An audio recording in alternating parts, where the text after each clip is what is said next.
Irmãos, como vocês já estão, não sei se dá para ver todo mundo, né? A letrinha ficou um pouco menor do texto, que nós vamos meditar nessa noite, e se encontra lá em Gálatas, no capítulo 2, versículo de 1 até o versículo 10. Então, você já vai abrindo aí, deixando aberta essa passagem bíblica.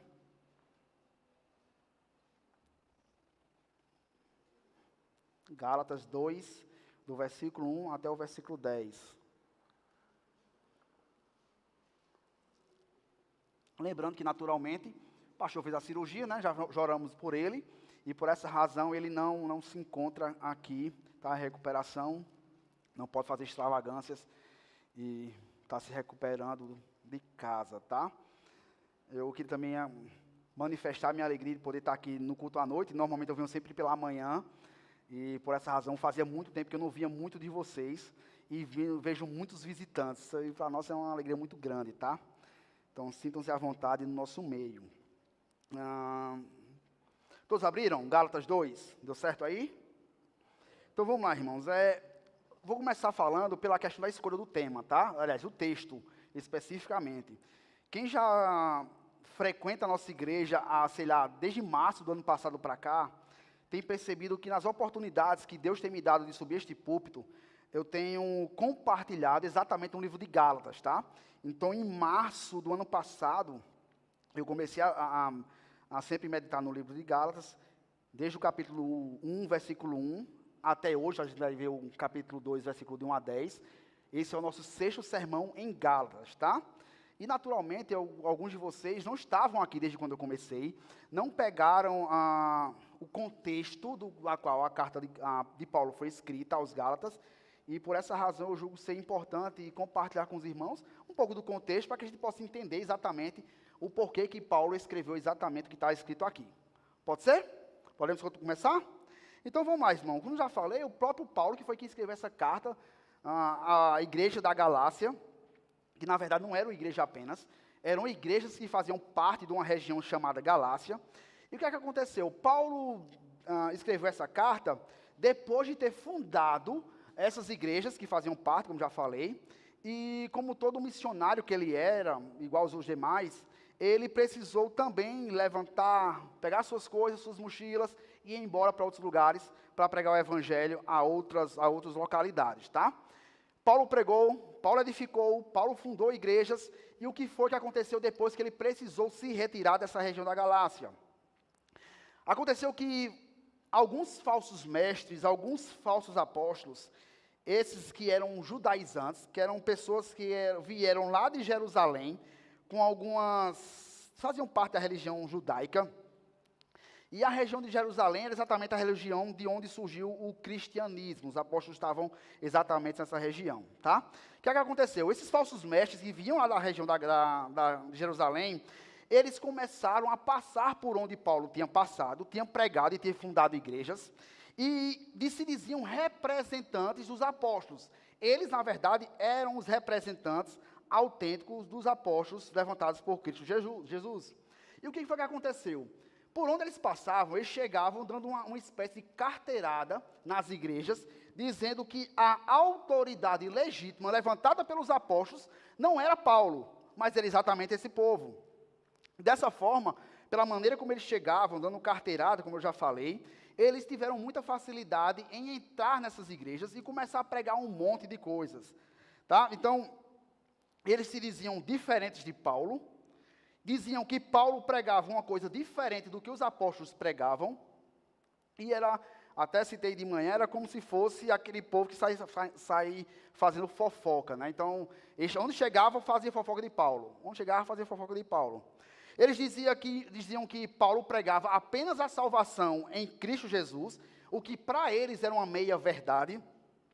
Eles até falavam que Jesus era importante. Eu dizia mais ou menos assim, irmãos. De fato, Jesus Cristo é um homem muito importante e tal. Mas entendam que Jesus Cristo não era suficiente para você ser salvo. Você depositar sua esperança, sua fé somente nele não vai salvar ninguém. Para que vocês sejam salvos, vocês também precisam se atentar exatamente aos rituais judaicos, em especial a circuncisão.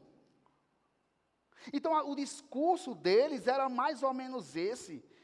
Como se eles dissessem assim, irmão, a gente não está querendo aqui fazer fofoca contra Paulo, a nossa ideia não é isso de maneira alguma. Mas entendam só, como é que Paulo se diz um apóstolo, se Paulo está pregando uma coisa diferente dos verdadeiros apóstolos? Lá em Jerusalém, Tiago, Pedro e João estão pregando que é necessário circuncidar. E vocês estão escutando Paulo, que Paulo está dizendo que não precisa fazer isso, basta confiar em Jesus. Como é que esse cara pode ser um apóstolo verdadeiro? E aí, era uma maneira, naturalmente, de minar a autoridade de Paulo, bem como o evangelho que por ele era pregado de maneira insistente. Então, esses falsos mestres, eles falavam isso dioturnamente. Falavam o tempo todo, que era para ficar bem fixo na mente exatamente o que eles estavam dizendo. Se você voltar aí no capítulo número 1, que deve estar colado aí na mesma página, talvez, no versículo 7, Paulo escrevendo aos Gálatas, ele vai dizer assim: há alguns que vos perturbam, se referindo a esses falsos mestres. A ideia de perturbar aqui é exatamente um distúrbio mental, uma agitação, uma militância, de que esse ensinamento, de que Paulo estava ensinando um falso evangelho, e de que Paulo não era um verdadeiro apóstolo, era feito insistentemente o tempo todo. E essa informação sobre o que eu estou falando agora, de que eles minaram a autoridade de Paulo, e minaram o ensinamento de Paulo, ela deve ficar bem fixa na mente, porque ao longo dessa passagem, de versículo 1 até o versículo 10, vai se girar em torno exatamente disso. E aí, os apóstolos, esses falsos mestres, na verdade, eles levantaram pelo menos 3 motivos pelos quais Paulo não poderia ser um apóstolo. O primeiro motivo é que ele não tinha se encontrado com Jesus em vida. Para que vocês tenham uma ideia, para que um apóstolo fosse levantado e fosse considerado como sendo verdadeiro, ele precisava ter se encontrado com Jesus em vida. O que a gente já começa a desprezar um monte de apóstolo que se diz apóstolo nos dias de hoje. Tá? Então, uma das características, todos os apóstolos tiveram contato com Jesus Cristo enquanto estiveram em vida. Um segundo motivo pelo qual os judaizantes, eles diziam que Paulo não era um apóstolo verdadeiro, é que ele não tinha convivido com os demais apóstolos. Então, ele não recebeu de ninguém esse ministério do apostolado. Só que Paulo, no capítulo número 1, versículo 1, e no capítulo 1, versículo 12, se você der uma rápida passada nos olhos aí, a gente não vai ler, mas dá uma passada, Paulo está dizendo assim: quem me chamou para ser apóstolo não foi ninguém não, foi Deus que me chamou mesmo. Eu recebi esse convite, essa convocação diretamente do próprio Deus, não foi nenhum homem não, tá? Porém, não era assim que eles acreditavam, não entendiam assim. E terceiro motivo, pelo qual eles acreditavam que Paulo não era um apóstolo verdadeiro, é porque em algum momento da história, a gente vai ver um pouquinho mais na frente, que Paulo estava se achando apóstolo por ter se encontrado em algum momento com os verdadeiros lá em Jerusalém. E por causa desse encontro, foi que Paulo começou a se achar apóstolo verdadeiro. Não tem como as pessoas costumam viajar para o Rio de Janeiro, vai viajar para São Paulo, e quando volta chiando, né? Isso aqui, aquela coisa toda. A ideia é exatamente aqui. Mesmo se foi para lá, para Jerusalém, você está se achando apóstolo só porque foi para lá? Paulo, deixa de graça, Paulo. Tu não é apóstolo coisa nenhuma, a gente te conhece. E aí esses argumentos, esses motivos, faziam com que Paulo não fosse considerado ou não lhe credenciaria como sendo um apóstolo verdadeiro. E os falsos mestres diziam nas igrejas, né, mais ou menos assim: vocês preferem acreditar em quem? Em Paulo? Ou vocês preferem acreditar nos apóstolos verdadeiros lá de Jerusalém? Porque nós somos os representantes dos apóstolos verdadeiros. Com essa situação, Paulo resolve escrever essa carta para se defender das acusações desses falsos mestres. E é bem interessante porque essa carta aqui, Paulo escreve fumaçando. Tanto é que você não vai observar nenhum tipo de elogio aos crentes da Galácia, exatamente pela abertura que eles deram a esses falsos ensinos, a esses falsos mestres. Em cima disso, aí a gente vai fazer a leitura agora do capítulo 2, do versículo 1 até o versículo 10, e eu peço que os irmãos me acompanhem na leitura, tá bom? Diz o seguinte, Gálatas 2, de 1 ao 10. 14 anos depois, subi outra vez a Jerusalém com Barnabé, levando também a Tito. Subi em obediência a uma revelação, e lhes expus o evangelho que prego entre os gentios, mas em particular aos que pareciam de maior influência, para de algum modo não correr por ter corrido em vão. Contudo, nem mesmo Tito, que estava comigo, sendo grego, foi constrangido a circuncidar-se. E isto por causa dos falsos irmãos que se entremeteram com o fim de espreitar a nossa liberdade que temos em Cristo Jesus, e reduzirmos-nos à escravidão, aos quais nem ainda por uma hora nos submetemos, para que a verdade do Evangelho permanecesse entre vós. Versículo 6 agora. E quanto àqueles que pareciam ser de maior influência, quais tenham sido outrora, não me interessa. Deus não aceita a aparência de homens. Esses digo que me pareciam ser alguma coisa, nada me acrescentaram. Antes, pelo contrário, quando viram que o evangelho da incircuncisão me fora confiado, como a Pedro o da circuncisão, pois aquele que operou eficazmente em Pedro para o apostolado da circuncisão, também operou eficazmente em mim para com os gentios. E quando conheceram a graça que foi me dada, Tiago, Cefas e João, que eram reputados colunas, me estenderam a mim e a Barnabé a destra da comunhão, a fim de que nós fôssemos para os gentios e eles para a circuncisão, recomendando-nos somente que nos lembrássemos dos pobres, o que também me esforcei por fazer. Vamos orar mais uma vez e aí começaremos nossa meditação nessa passagem, tá? Senhor, eu te sou muito grato por esse privilégio de poder estar aqui. E minha oração a Ti é que o Senhor possa estar edificando as nossas almas, o Senhor possa estar nos instruindo, o Senhor possa estar falando aos nossos corações. Eu te peço isso, Senhor, exatamente em nome da figura mais importante para nós, a figura de Cristo Jesus, aquele que morreu em nosso lugar. É por meio dele que eu te oro. Amém. Então, irmãos, eu não sou, até citei de manhã, né, eu não sou muito bom de escolha de tema, de divisões, essas coisas, mas eu acho que a gente, baseado no texto, esse tema, um servo fiel em defesa da verdade, pode nos ajudar bastante. Estamos falando sobre Paulo, mas eu acho que é totalmente aplicável em nossas vidas, tá? Porque ele vai estar aqui defendendo a verdade, e algumas verdades nós estaremos vendo nesse momento, o que se aplica, naturalmente, a cada um de nós, tá? Então, o primeiro ponto que está aí, vocês já estão observando, é exatamente que um servo fiel, Paulo, aqui, ele prega o evangelho verdadeiro, tá? No versículo 1 e 2, a gente não vai ler agora, tá? A gente vai ler parte a parte, passo a passo, tá bom?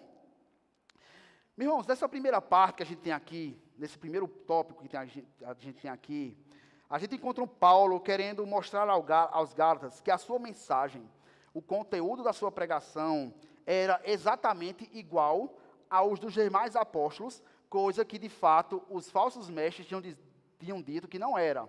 E não somente isso, mas não era só apenas o mesmo evangelho, mas que foi endossado pelos verdadeiros apóstolos. Se você observar no versículo número 1, a gente vai fazer a leitura agora, a gente vai observar algumas coisas particulares dessa parte. Vamos lá, versículo 1, diz assim: 14 anos depois, subi outra vez a Jerusalém com Barnabé, levando também a Tito. O texto está nos dizendo que depois de 14 anos, ele foi novamente a Jerusalém. E agora há pouco eu citei para vocês que ele já tinha de fato passado um período lá em Jerusalém. Porém, esse encontro que Paulo teve anteriormente lá, ele passou apenas 15 dias. Tá? Ele se encontrou com Cefas, que na verdade Pedro, né, o nome de Pedro, e também se encontrou com Tiago. Ele não chegou a se encontrar com os demais apóstolos daquela localidade, só foi com esses dois aqui. Tá? E essa primeira visita que ele fez em Jerusalém foi apenas 3 anos após, aproximadamente aí, a sua primeira, a sua conversão. Então, depois de converteu-se, foi convertido pelo Senhor, ele visitou essa primeira vez em Jerusalém, e possivelmente essa segunda vez que ele está descrevendo em Gálatas, foi a sua segunda vez. Por que eu digo que é possivelmente? Porque alguns teólogos vão dizer que, na verdade, essa é a terceira viagem que ele está descrevendo aqui, a Jerusalém. Eu vou citar aqui alguns teólogos. Por exemplo, Calvino, John Stott e John Knox são pastores que dizem que essa foi, de fato, a segunda vez. Ele não foi uma terceira, foi a segunda vez. E alguns que acreditam que foi a terceira, Louis Berkhoff, Warren Wiersbe e Lightfoot, dizem que essa é a terceira vez que Paulo vai até Jerusalém. Qual é a verdade aqui? Eu não sei. Então vou deixar aqui ficar em cima do muro essa questão, até porque não influencia muito no que a gente está pretendendo fazer aqui. Tá? O fato é que ele deixa muito claro que ele vai até Jerusalém depois de 14 anos, e essa informação é muito importante. Perceba, ele está dizendo que vai, depois de 14 anos, se encontrar com os apóstolos, Pedro, Tiago e todos aqueles outros. Tá? E por que essa informação é muito importante? Porque durante o ministério de Paulo, ele não teve contato com os demais apóstolos. Lembra que Paulo era um apóstolo dos gentios, ele estava pregando pelas nações mundo afora, enquanto os enquanto os outros apóstolos, eles estavam presos ou restritos às regiões de Jerusalém. E aí, ele vai até Jerusalém, nesse momento que ele escreve aqui, e leva consigo pelo menos 2 homens. Está escrito aí na parte final do versículo número 1, que é exatamente Barnabé e também Tito. A pergunta que fica é, quem eram esses homens que Paulo está levando aqui? Naturalmente, a gente vai explicar agora. Barnabé era era uma pessoa de muita influência, uma pessoa muito amada por Paulo. Ele era um judeu, ele era um apóstolo da igreja primitiva. Foi Barnabé que, uma certa situação, foi pregar lá em Tarso, e nessa situação ele conheceu Saulo, que na época era conhecido como Saulo, na verdade era Paulo já, mas só para citar na situação de localização aqui. Ele conheceu Saulo, que foi logo no início da sua conversão. O que é que ele faz? Ele pega Saulo, que já era Paulo, e leva para Antioquia. Lá eles pregam o evangelho juntos. E Barnabé era o líder da igreja lá em Antioquia. Barnabé também foi um companheiro de Paulo na primeira viagem missionária que ele fez. Foi ele que também acalmou os ânimos dos demais cristãos quando começou a surgir a ideia de que a notícia, de que Paulo tinha se convertido. Para muitos cristãos, Paulo estava só tapeando, estava só enganando. Como é que Paulo, né, aquele que perseguia, que matava, que judiava com os cristãos, agora está dizendo que é um... Isso, no mínimo, está se fazendo de um cristão para, quando chegar no nosso meio, começar a matar todo mundo. Então, esse tipo de questionamento surgiu entre os cristãos, mas aí Barnabé foi uma das pessoas que, não, meu irmão, de fato, Paulo se converteu verdadeiramente. Barnabé também foi, juntamente com Paulo, levar mantimentos, dinheiro, para as igrejas lá em Jerusalém, ou para Jerusalém, quando estava um período de fome. Isso vai ser reportado lá no final da passagem também. Só que, talvez como toda boa amizade, eles também tiveram uma desavença, né? Barnabé, em uma certa situação, queria levar João Marcos numa viagem missionária, e Paulo foi totalmente contra. Essa informação a gente encontra lá em Atos, capítulo 15, versículo 37 até o 39. Ele vai dizer assim: Barnabé queria levar também a João, chamado Marcos, mas Paulo não achava justo levarem aquele que se afastara desde a Panfilha, não os acompanhando no trabalho. Houve entre eles tal desavença, que vieram a separar-se. Então Barnabé, levando consigo Marcos, navegou em Chipre. Então, naturalmente, Paulo não achava justo, né? O cara não trabalhou, não fez nada com a gente aqui. Para que vai levar ele? Se ele abandonou o barco, que siga. E aí, na verdade, Barnabé resolveu levar, e aí Paulo levou Silas com ele nas suas viagens missionárias. O outro rapaz que Paulo descreve aqui, em Gálatas 2, versículo 1, é exatamente um rapaz chamado Tito. Tito, diferente de Barnabé, ele não era judeu, ele era um gentio, mas ele era um filho na fé de Paulo. Ele ficou conhecido lá em 2 Coríntios, quando Paulo vai escrever as cartas aos Coríntios, como um companheiro e cooperador do próprio apóstolo. Mesmo que em Atos a gente não tenha muitas menções a Tito, mas nas cartas, quando você vai começar a estudar as cartas de Paulo, você consegue perceber que, para Paulo, esse era um daqueles caras que ele podia confiar firmemente. Era aquele que a gente costuma chamar aqui, né, o cara. Ele era o cara, o braço direito de Paulo no seu ministério. Ele é extremamente importante no ministério de Paulo. Tito foi o responsável por levar a notícia de que os coríntios tinham se arrependido de tudo que haviam feito. Ele foi responsável por levar a carta, toda vez eu enrolo, a 4ª carta de Paulo aos Coríntios. A gente estudou isso aqui com o pastor Walker, que as 2 cartas que nós temos hoje, na verdade, eram olha o julgamento. Primeira e terceira carta, que a segunda e quarta carta. A segunda e quarta carta era exatamente a que levou lá para Corinto. Quase não sai de novo. Tá? Um trava-línguas, né? Mas, enfim, Tito era responsável, era um homem de confiança da parte de Paulo. Ele era responsável por ensinar, por doutrinar, por fortalecer as cidades onde Paulo tinha passado e pregado o evangelho. Tito também era aquele cara responsável por nomear os presbíteros das igrejas. Era o cara responsável por ter os trabalhos mais duros, mas era um homem fiel, confiável, zeloso, ativo, cuidadoso. Então, era um tipo de homem que Paulo tinha muita confiança, tinha muita estima. Tanto Barnabé como Paulo, um judeu e outro gentio, eram homens de confiança da parte de Paulo. Agora a pergunta que surge é, beleza, até aqui está mais ou menos claro, né? Tu está falando gaguejando, aquela coisa toda, mas vamos entender lá. Por que foi que Paulo resolveu subir a Jerusalém? Primeira coisa, está no versículo 2, a parte A. Ele subiu em obediência a uma revelação. Tá? Ou seja, ele recebeu uma revelação, e aí nós acreditamos piamente que foi exatamente da parte de Deus, coisa que ele recebeu em alguns outros momentos, então ele teve um privilégio muito grande de ter algumas revelações diretamente da parte de Deus, e eu não vou me deter a essa questão de falar sobre revelação, porque dá pano para manga, tá? Mas o fato é que ele recebeu essa revelação e subiu até Jerusalém. Outra pergunta, mas por que ele foi conduzido por Deus para ir para lá? Aí a resposta, a gente vai encontrar na parte 2, no versículo B eu nem coloquei ali, tá? Mas diz o seguinte, versículo 2, na parte B. E lhes expus o evangelho que pregam entre os gentios, mas em particular aos que pareciam de maior influência. Eu peguei aqui duas versões que eu acho que talvez facilite mais a nossa compreensão do principal motivo que ele foi para lá. A primeira delas é a NAA, que diz o seguinte, que é a Nova Almeida atualizada. Eu lhes apresentei o evangelho que pregam entre os gentios, mas fiz isso em particular aos que pareciam de maior influência. Já dá para a gente ter um vislumbre do que de fato foi fazer lá. A NTLH, ela diz também assim, além de uma reunião particular com os líderes da igreja, eu expliquei a eles a mensagem do evangelho que anuncio aos não-judeus. Trocando em miúdos, o que a gente tem aqui é uma viagem da parte de Paulo, depois de uma revelação, para pregar o evangelho, para expor o evangelho, defender os seus ensinamentos, tal como quem é universitário já passou pela faculdade, passou por essa experiência de defender o seu TCC. Estudou, preparou o seu material, apresentou diante de uma banca.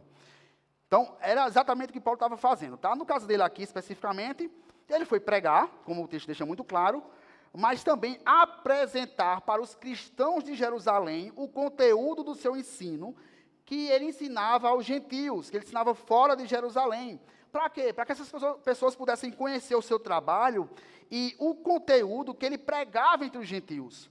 Esse era o desejo de Paulo.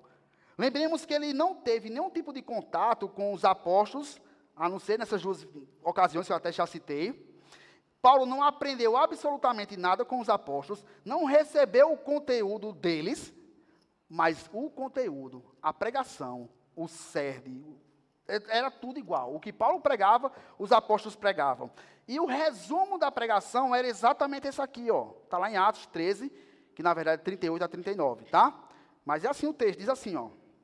Tomai, pois, irmãos, conhecimento de que se vos anuncia remissão de pecados por intermédio deste quem? Jesus Cristo, tá? E por meio dele, todo o que crê é justificado de todas as coisas das quais não pudeste ser justificados pela lei de Moisés. Ou seja, trocando em miúdos mais uma vez, vocês são justificados por Jesus Cristo. Porque se por acaso dependesse de vocês serem obedientes à lei, de cumprirem a lei, vocês estariam totalmente perdidos, tá? E aí vamos lembrar mais uma vez que tinha surgido, né, os judaizantes diziam que Paulo não era um apóstolo verdadeiro. E Paulo estava querendo provar que o ensinamento dele, que de fato ele era um apóstolo verdadeiro também. Lembrem, eram pessoas diferentes, pregando o evangelho, pregando a mesma essência, sem nunca terem se encontrado, ou pelo menos terem se encontrado apenas uma única vez anteriormente. Paulo estava fora de Jerusalém, não tinha sido ensinado por eles, mas a pregação era idêntica. O que um falava, o que o outro falava. O que Paulo falava, os demais falavam. Assim como pode ter alguém, num momento como esse, algum pastor, algum pregador, está pregando lá nos Estados Unidos. São localidades distintas, mas pregando a mesma coisa, a mesma essência, a mesma verdade da palavra do Senhor, pregando com fidelidade a Ele. Dito isto, como é que a gente pode pegar essa primeira parte e aplicar às nossas vidas? Irmãos, eu acredito que a gente não precisa ter muito claro da nossa mente, que a questão não é a pessoa, tá? Lembremos, apóstolos lá em Jerusalém, Paulo fora de Jerusalém. Não é a pessoa, mas é o conteúdo que está sendo pregado, o conteúdo que está sendo ministrado, aquilo que está sendo ensinado. O evangelho, meus queridos irmãos, ele é superior a quem prega. E aí, seja ele quem for.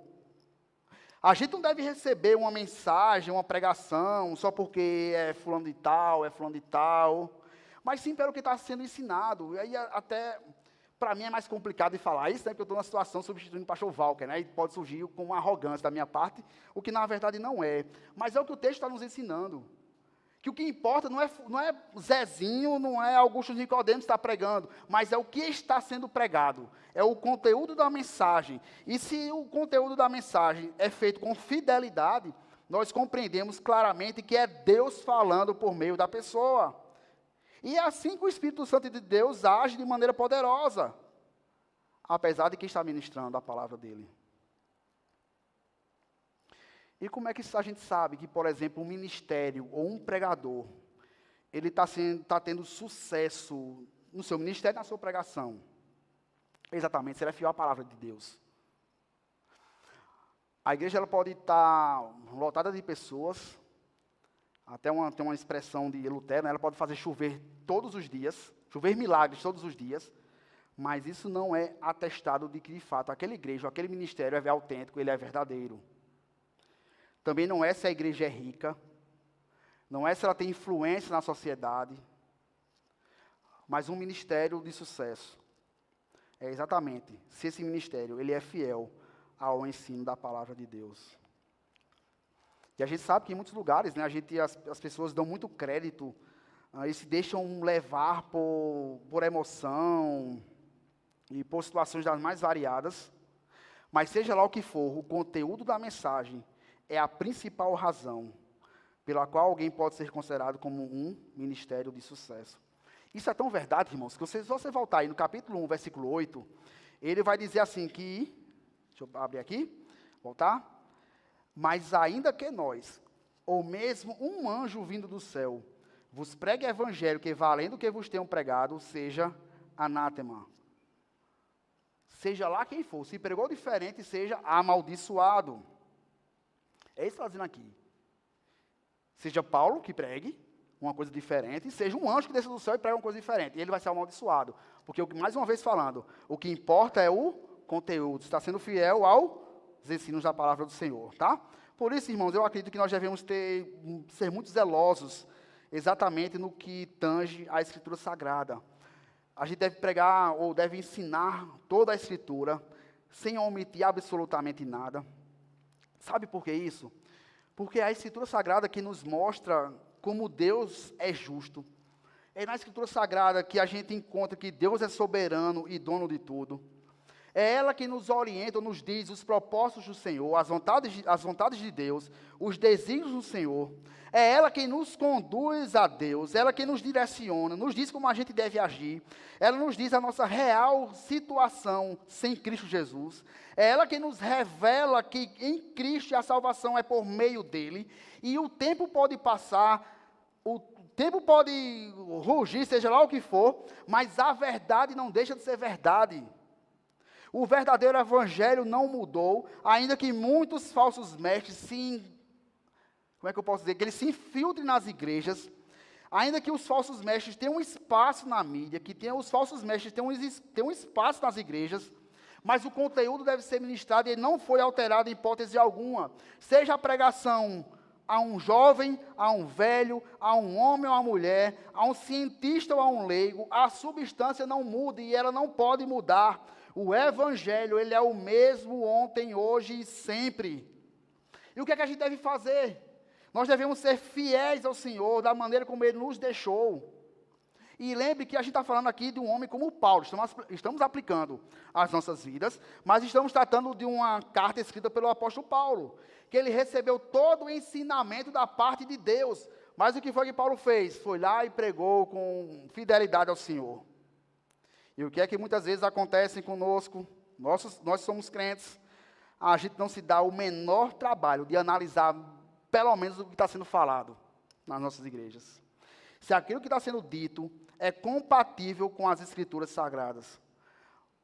A gente acha que alguém falou do nome de Deus, subiu no púlpito, falou do nome de Deus, é crente, é ensino verdadeiro. E, na verdade, não é. Abra a palavra de Deus, lê um versículo, a gente acha que é, e na verdade não é assim que as coisas funcionam.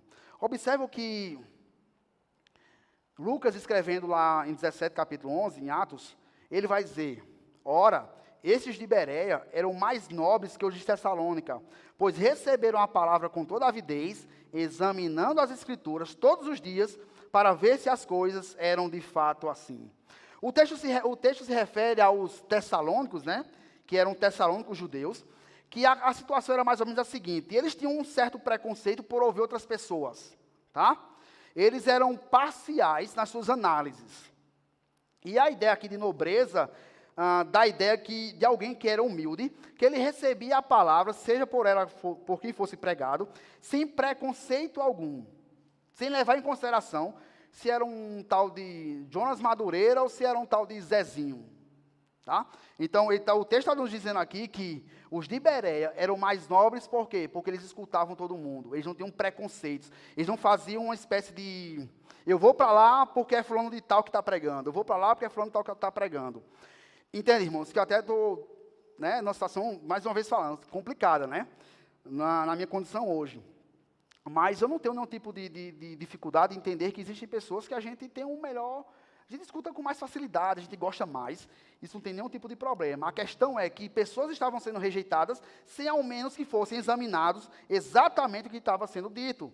Tanto é que o texto vai continuar dizendo aqui, ó, eles eram nobres por conta disso, mas eles examinavam as Escrituras, seja Paulo, seja sei lá quem for estar pregando, mas eles examinavam as Escrituras todos os dias para ver se as coisas eram de fato assim. Tá? Voltando aqui à passagem de Gálatas, nessas exposições que Paulo estava fazendo aqui em Jerusalém, ele estava desejoso de pregar, de apresentar os seus ensinamentos à liderança, à igreja de uma forma geral. E aí o texto não deixa muito claro, pelo menos existem algumas coisas que, existem algumas discordâncias, porque a ideia é exatamente que Paulo falou primeiro à igreja, de alguma forma geral, e depois falou a um grupo resumido, que era exatamente os que na parte C do versículo 2, que vão dizer os de maior influência, ou ele primeiro falou aos de maior influência e depois falou para a igreja toda. A gente não tem como saber, pelo menos alguns vão defender que foi para um, depois para outro, eu não quero entrar no mérito da questão, mas o fato é, a questão de ele ter falado em particular aos que pareciam de maior influência, era exatamente para que aqueles falsos mestres, eles não adentrassem onde Paulo estava falando e começassem a tumultuar, gerar um tipo de problema que poderia ser causado naquele momento lá, tá? Então, Paulo estava pregando, Paulo estava falando das maravilhas que Deus tinha operado na sua vida e por meio da sua vida, bem como estava apresentando a sua teologia, tá? Então, nesse sentido todo, a gente vai para a parte D do versículo 2, quando vai dizer assim, ó, para que de modo algum não correr ou ter corrido em vão. Ou seja, por que eu estou fazendo isso? Porque eu subi para Jerusalém, eu preguei e expus os meus ensinamentos, que eu ensino aos gentios, para vocês aqui em Jerusalém. A resposta é essa, para que de algum modo não correr ou ter corrido em vão. O ponto aqui que ele está tratando, imagino eu, é que por mais que ele tivesse feito muitos evangelismos, ele tivesse pregado em diversas igrejas, ensinado muitas coisas, ele estava com algum receio de que, de fato, o seu ensinamento, ele tivesse fora de sintonia com os demais apóstolos.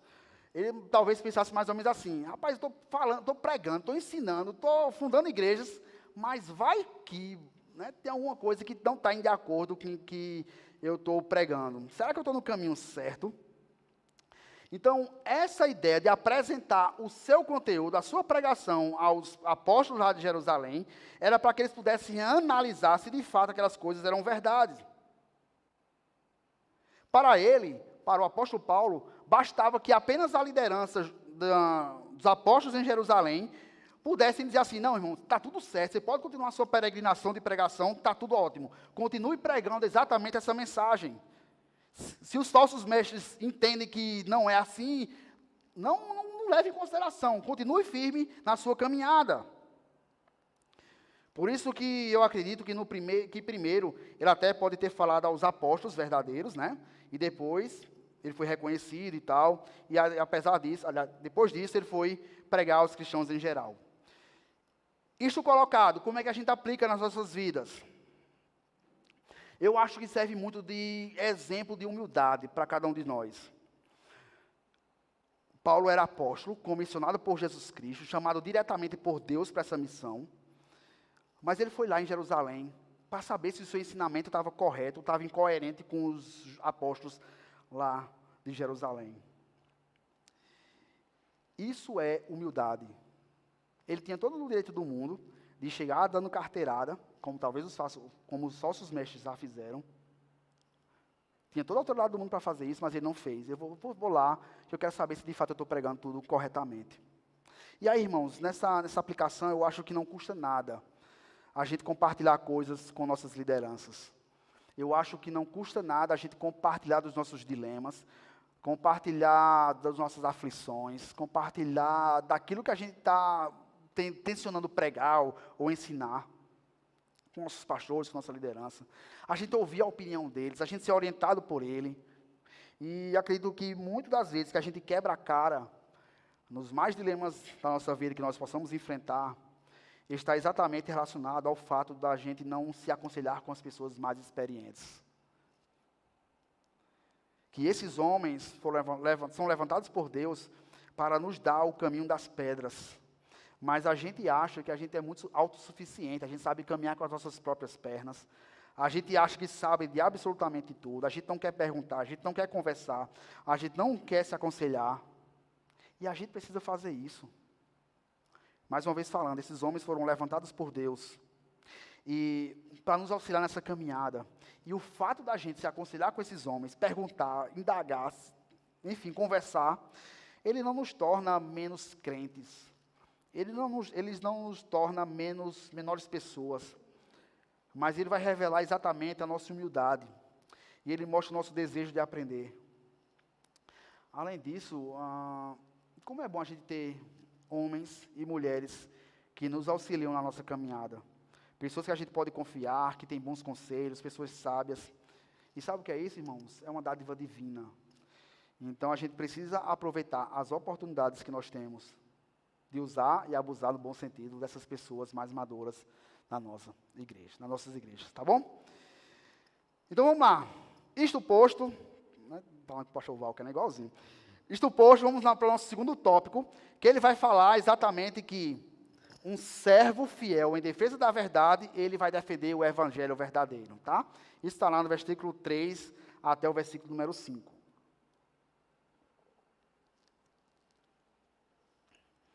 No versículo 3, ele vai dizer o seguinte: contudo, nem mesmo Tito, que estava comigo, sendo grego, foi constrangido a circuncidar-se.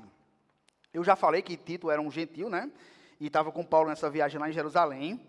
E a intenção de Paulo em levar Tito para Jerusalém é porque Paulo desejava provar para quem estava lá que alguém poderia ser salvo sem a necessidade de ser circuncidado.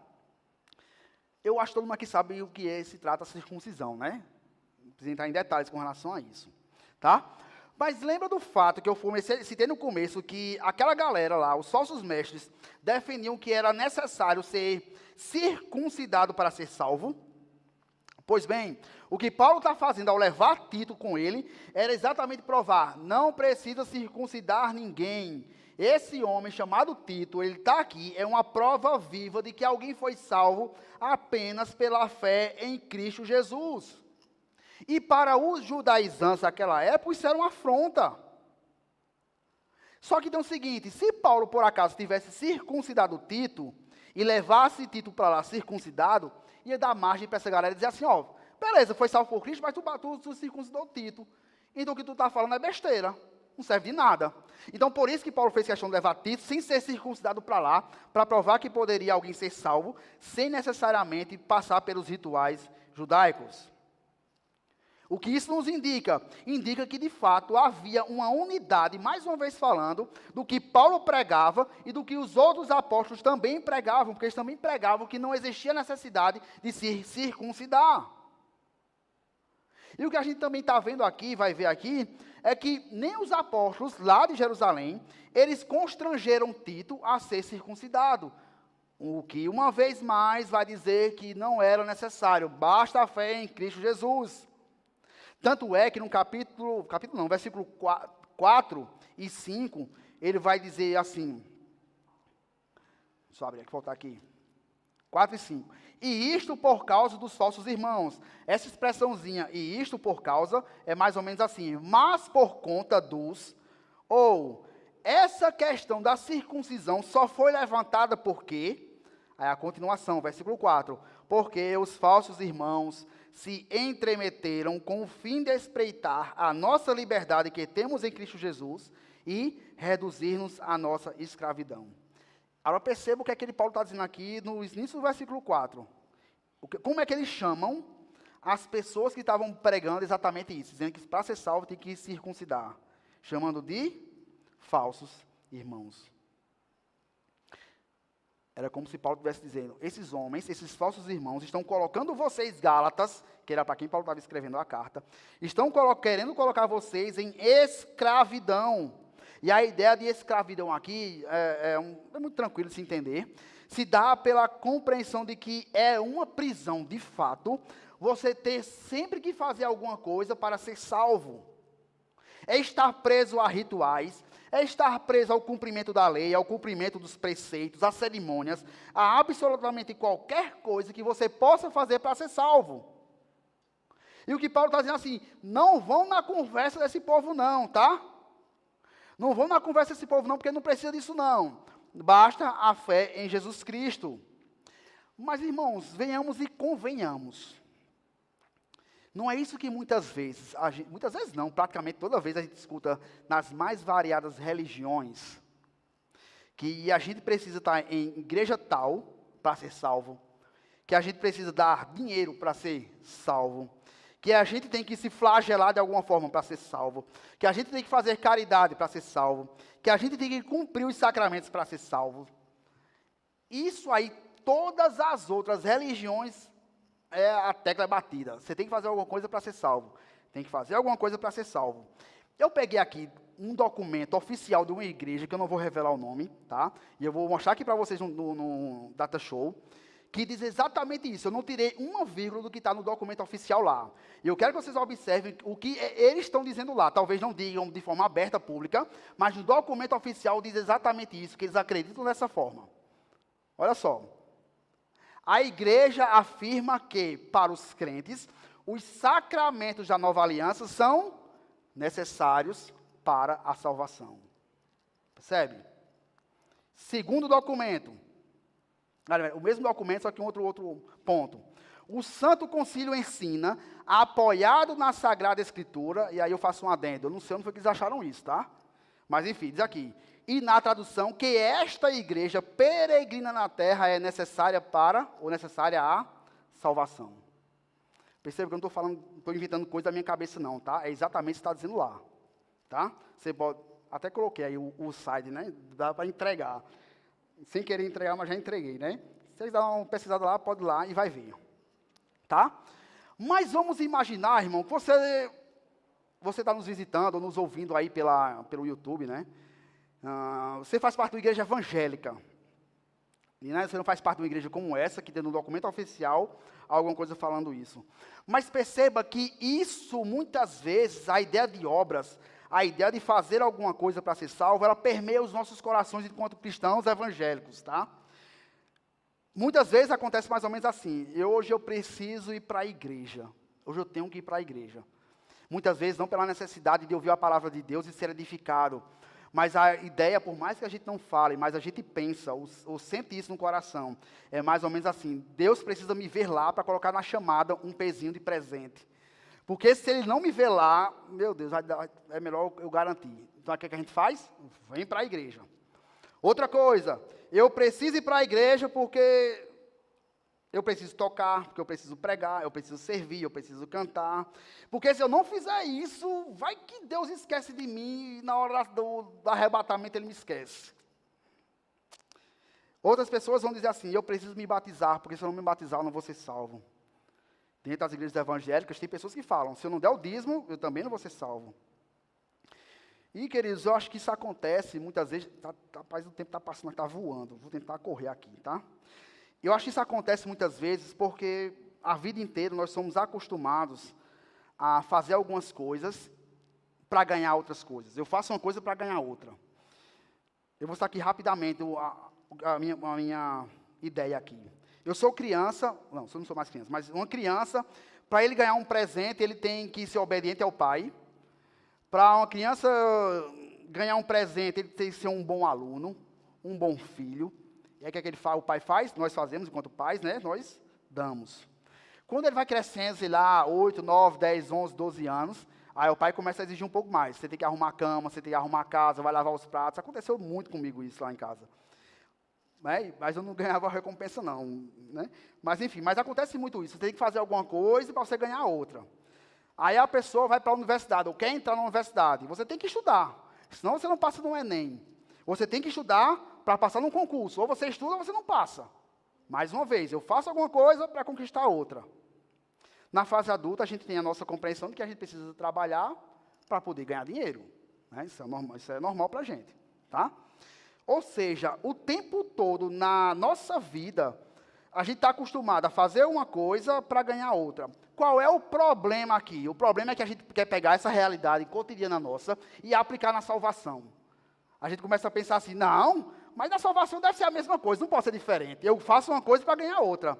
E, na verdade, dá um tilt na cabeça, porque o cristianismo autêntico, ele vai ensinar que você não precisa fazer nada, que nós não precisamos fazer absolutamente nada, porque alguém já fez por nós, quem foi que fez por nós? Jesus Cristo. E o que é que a gente precisa fazer? Confiar naquilo que ele fez. E aí é exatamente isso que Paulo está descrevendo aos Gálatas, que nós temos a liberdade em Cristo, a gente não precisa estar preso e ter que fazer qualquer coisa para contribuir na nossa salvação. A gente não precisa guardar dias, a gente não precisa realizar festas, a gente não precisa se abster de comidas, ser circuncidado, porque nós temos liberdade espiritual em Cristo Jesus.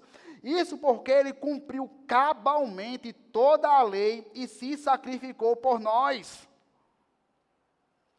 Por isso eu acredito, queridos irmãos, que a gente dá crédito a esse tipo de ensinamento, que você vai fazer alguma coisa para ganhar a salvação, ou que vai contribuir para a salvação, é um grande perigo. A gente vai ver ao longo da Escritura que não tem hipótese alguma textos que falam sobre essas questões.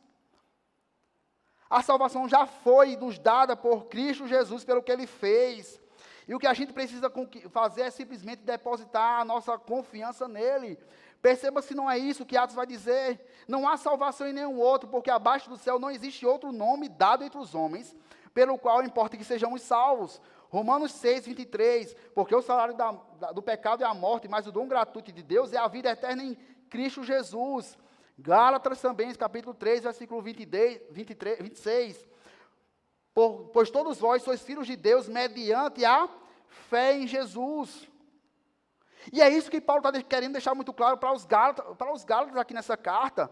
Tanto é que ele vai dizer no versículo 5, na parte A, dizendo assim, ó, esse tipo de ensinamento que esses falsos mestres estão dizendo, sequer passou na minha cabeça em algum momento pregar para vocês. Nunca passou pelo meu coração, pela minha mente, pregar esse tipo de falso evangelho para vocês. Mas por que nunca passou pela mente de Paulo pregar isso para aquelas pessoas? Está no versículo 5, na parte B. Acho que eu não coloquei aqui. Coloquei não o versículo. Mas enfim. Acompanhe comigo a leitura. Diz assim, ó. Para que a verdade do evangelho permanecesse entre vós. Eu entendo que entra em conjunto, entra em harmonia com o que Paulo vai falar lá em 1 Coríntios, capítulo 1, versículo 10. É só olhar no Data Show. Porventura procuro eu agora o favor dos homens ou o de Deus? Ou procuro agradar homens? Se agradasse ainda os homens, não seria servo de Deus, servo de Cristo. Imagino que Paulo está querendo entrar em harmonia aqui, e como se ele dissesse assim, ó, irmãos, eu nunca cedi a pregar um falso evangelho, eu nunca cedi para pregar um evangelho diferente do de Cristo, para que vocês permanecessem na verdade. O caminho mais fácil para mim seria pregar um monte de besteiras, seria pregar um monte de coisas que fizessem massagem no ego de vocês, dessem coceira nos ouvidos de vocês. Assim seria mais fácil a gente encher as igrejas. Seria muito mais tranquilo para mim fazer isso. Mas eu estou preocupado mais em agradar a Deus ou a vocês? A resposta naturalmente, né, vai dizer, eu estou preocupado mais em agradar a Deus, por isso eu estou preocupado em falar com a verdade. O meu compromisso é com o Senhor. Quer que vocês gostem, quer que vocês não gostem.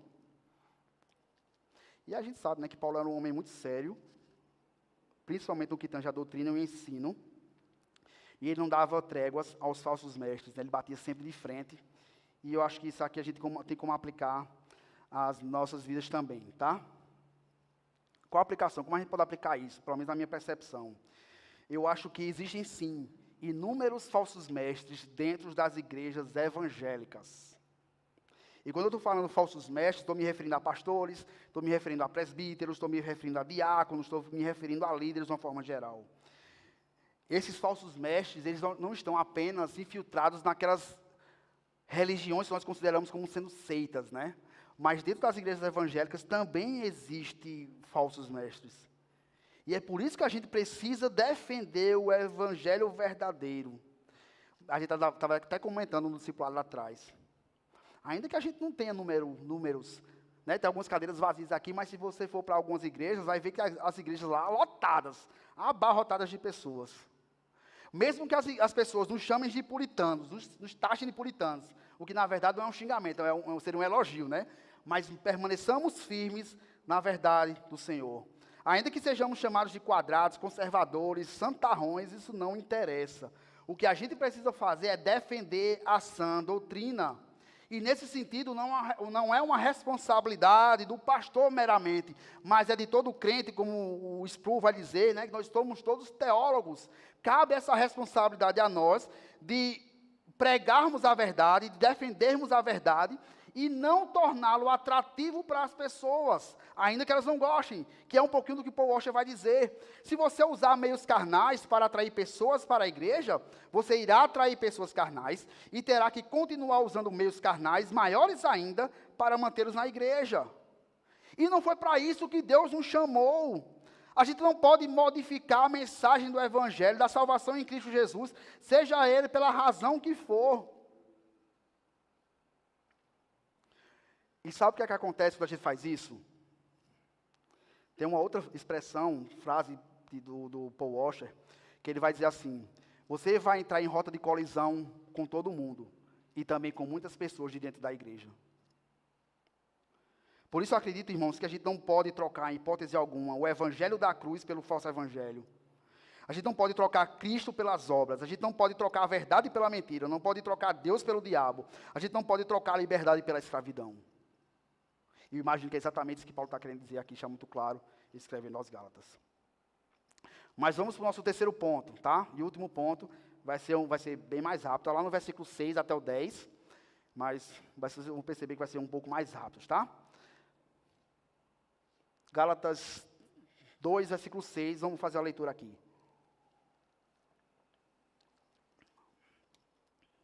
E quanto àqueles que pareciam ser de maior influência, quais tenham sido outrora não me interessa, Deus não aceita a aparência do homem, esses digo que não me pareciam ser alguma coisa, nada me acrescentaram.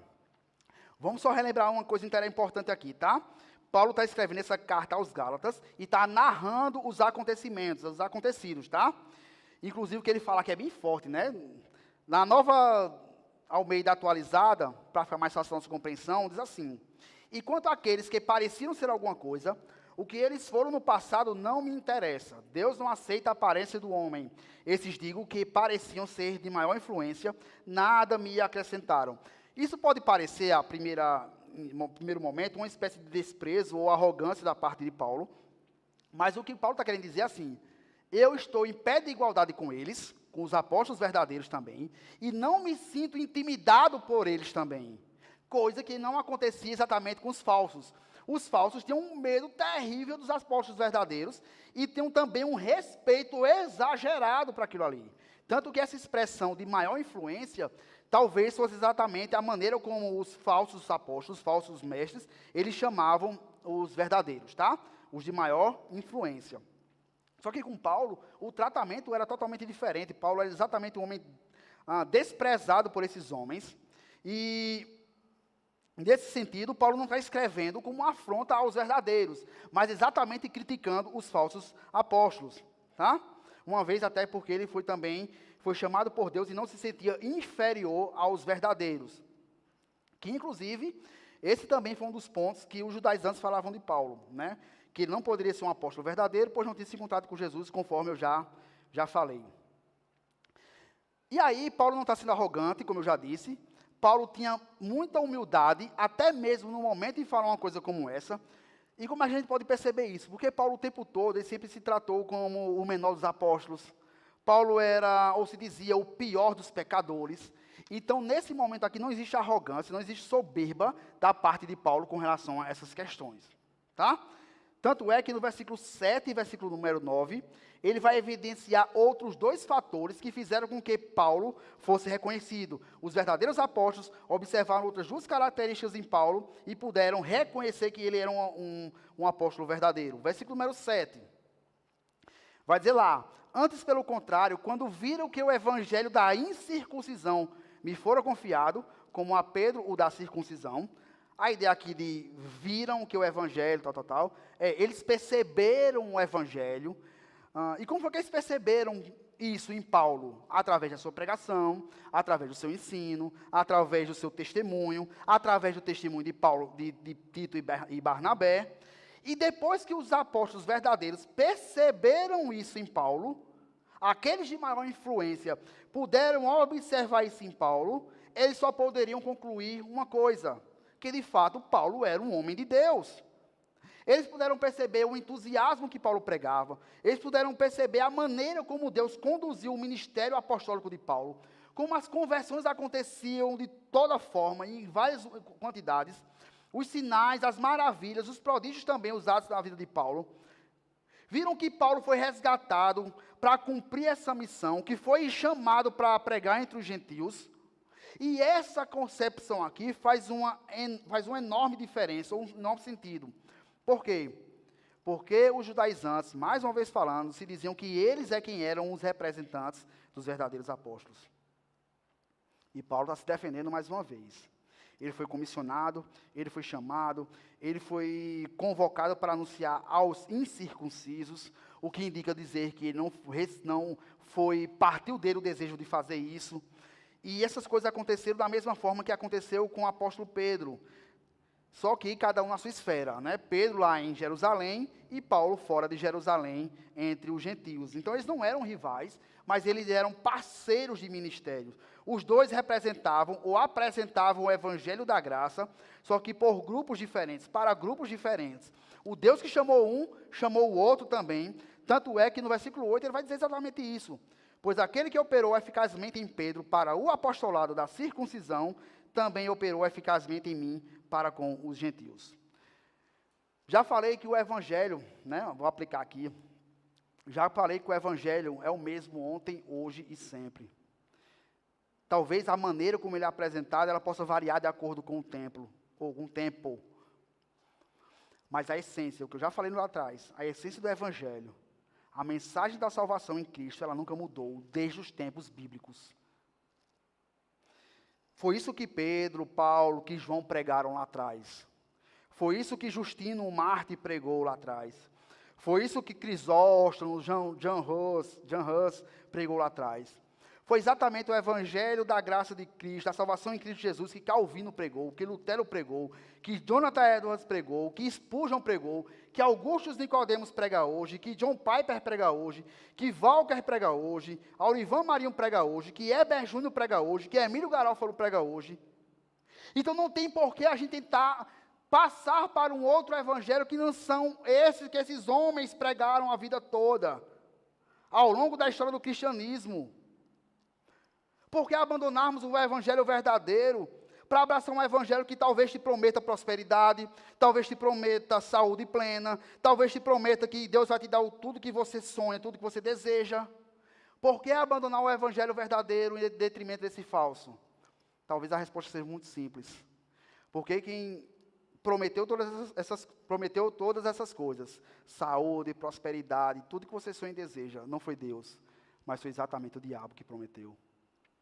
Então que a gente possa ficar exatamente com o evangelho verdadeiro do Senhor Jesus Cristo. Versículo 9 na parte A, já estou caminhando para a final aqui, tá?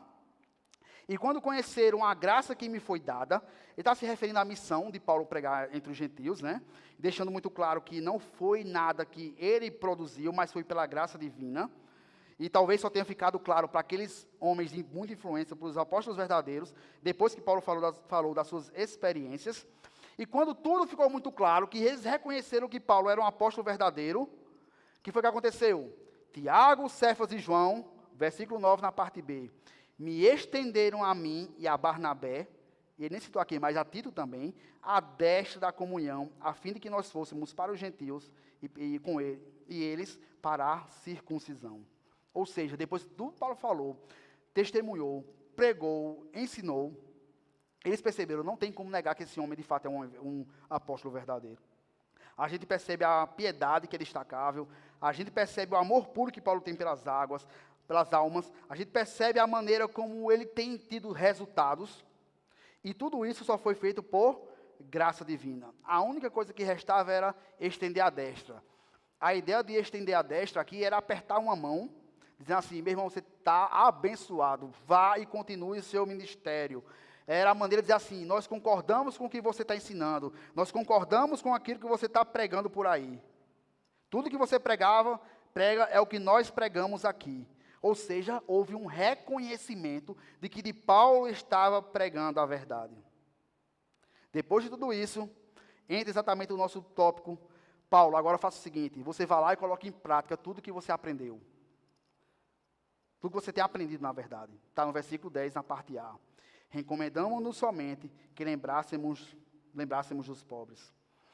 Eu já estou encerrando, tá, irmãos? Esse versículo aqui não está solto, não, tá? Ele não foi escrito porque o pessoal achava que era bonito escrever aqui. Vamos falar dos pobres aqui, para dar uma, né? Para chamar atenção, enfim, constranger ou amolecer o coração. Tá? Esse ato de ajudar os pobres aqui, eu até falei lá atrás, que era a realidade de muitos crentes que moravam na Judéia, na região da Judéia. Era um período de muita dificuldade, era um período de muita fome, e era necessário sim que esse tipo de atitude fosse tomada pelos apóstolos e por Paulo, porque nessa situação foi que, em muitas circunstâncias, eles conseguiram dinheiro ou conseguiram mantimentos para aquele povo lá. É o que está escrito exatamente em 1 Coríntios, capítulo 16, versículo 1 até o 3. Quanto ao coleta para os santos, aquela coisa toda, tal. Enviarei com cartas para levarem as vossas dádivas a Jerusalém, aquele que vos aprovasse. Então, era um momento de dificuldade que aquele povo passava, e, segundo estudiosos, eles vão dizer porque estava havendo tanta conversão, o povo saía de suas cidades, ia para Jerusalém, ouvia uma mensagem e se convertiam. O que é que eles faziam? Ao invés de voltarem para suas cidades, eles permaneciam morando lá em Jerusalém. E isso foi fazendo o quê? Superlotando a cidade. Então, os empregos foram ficando cada vez mais escassos. Os empregos ficando mais escassos, a fome começou a aumentar. E aí, nesse sentido, aquela turma não queria voltar para suas cidades, e houve exatamente isso lá. Tá? Então, a ideia é exatamente essa, do que eles estão falando assim. Inclusive, alguns vão dizer também que, nesse período, também era difícil conseguir empregos sendo cristão, tá? Só que Paulo também amava muito as pessoas, amava ajudar aos pobres, e ele, naturalmente, no versículo 10, na parte B, ele vai dizer exatamente isso, o que também me esforcei para fazer. Então, Paulo não mediu esforços para ajudar os pobres também, lá da Judéia, lá em Jerusalém. Como é que a gente pode colocar isso, ou aplicar isso na nossa vida? O cristianismo, ele é o cristianismo verdadeiro, né? Ele vai além da doutrina, ele vai além do ensino. Ele não é algo meramente teórico, mas ele é prático. É onde a ortodoxia, juntamente com a ortopraxia, elas caminham de mãos dadas. O verdadeiro cristianismo, ele se preocupa com as almas, com os pobres, se preocupa com o seu bem-estar físico e espiritual. A verdadeira teologia cristã, ela culmina exatamente no amor ao próximo, na prática do amor ao próximo. É o que exatamente Tiago vai dizer. A fé sem obras é morta. Essas coisas não se excluem, não, tá? É o que também Hernandes Dias Lopes vai dizer. Quando o coração está aberto para Deus, está também franqueado para o próximo. Devemos lembrar, irmãos, que Paulo era um homem dedicado na pregação do Evangelho, um homem estudioso. Foi alguém que estudou, alguém que pregou, alguém que sofreu, alguém que cuidou. Mas mesmo assim, ele não negligenciou aos pobres também.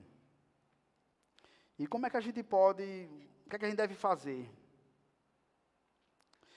Além de conhecermos bem as Escrituras, além da gente ser bem instruído, além da gente querer saber sobre o que foi que Calvino escreveu nas suas Institutas, sei lá, ser um excelente teólogo, um excelente estudioso, ser reconhecido também, todas essas coisas são muito boas. Mas se a gente não colocar em prática aquilo que a gente escuta, aqui ou nas igrejas que nós entendemos que sejam verdadeiras, se a prática não for colocada, se a prática não for realizada, todo o ensinamento, todo o conhecimento que a gente tem não vai valer de absolutamente nada. Paulo tinha conhecimento, Paulo tinha o reconhecimento, mas ele também tinha a prática. E como é difícil a gente fazer isso. E como é difícil nós fazermos isso. Vamos orar, irmãos, nesse instante. Senhor, ao olharmos para um texto como esse, que um servo fiel, ele defende a verdade, como nós podemos observar, mas ele também pratica essa verdade que ele defende. E não está ligado meramente aos pobres, mas à prática como um todo. A gente muitas vezes estuda sobre perdão, a gente estuda sobre amor ao próximo, a gente estuda sobre comunhão, a gente estuda sobre tantas coisas, a gente medita, nós somos ensinados sobre essas questões, mas como é difícil a gente também colocar em prática todas essas coisas. Tenha misericórdia de nós, ó Pai, e faça com que nós possamos aprender de Ti e sairmos da inércia, fazendo com que tudo isso a gente possa estar fazendo, colocando em prática, como já foi falado. Por favor, Deus, tenha misericórdia de nós, uma vez que a gente às vezes se preocupa tanto, né, com conhecimento, com teologia, a gente se preocupa com tantas outras coisas. A gente se preocupa às vezes até de dar uma boa noite para um irmão, a gente às vezes se preocupa de dar uma carona para um irmão, a gente se preocupa tantas vezes de, sei lá, fazer tantas coisas por pessoas que nós amamos, ou estão no nosso meio. Isso é muito triste. Quebra nosso orgulho, ó Pai. Quebra nosso coração, para que a gente possa, de fato, viver aquilo que nós dizemos e naquilo que nós pregamos. Eu te oro em Cristo Jesus. Amém.